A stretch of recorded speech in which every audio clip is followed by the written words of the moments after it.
Mike, did you ever struggle with writer's block? Yes. I started writing this in 2014. Didn't get very far with it for many, many years. And I knew that I wanted it, and I knew sort of what I wanted to do. I realized that our culture at that moment was totally obsessed with the end of the world. And there were all these books and films that were all about the disaster and how civilization's going to end. And the weird thing about our society was that although we're so preoccupied with that fear, we were doing very little to sort of postpone it or change the direction we were going in. And I wanted to write something about that paradox. And I was stuck for so long. And there were a couple of stages that changed it. And the first thing was I was on a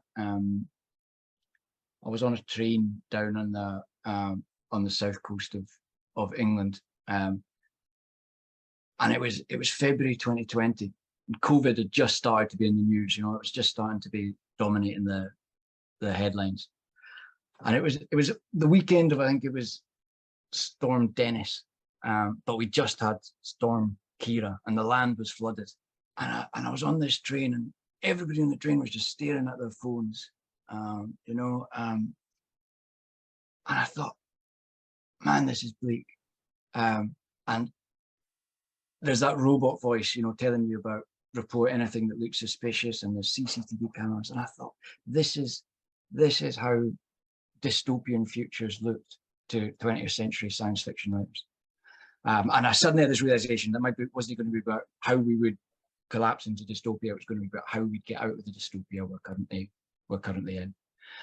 So that was a big changing point. And after that, I got a draft finished, and you know, I got it into Barbican, and Martin, who's a wonderful, amazing editor.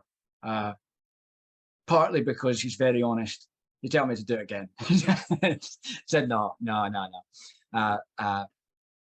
And then that summer my son was born, and that brought a new angle to it, and a new urgency to it, because all these problems in the world suddenly didn't just affect me, but they affected this wee baby.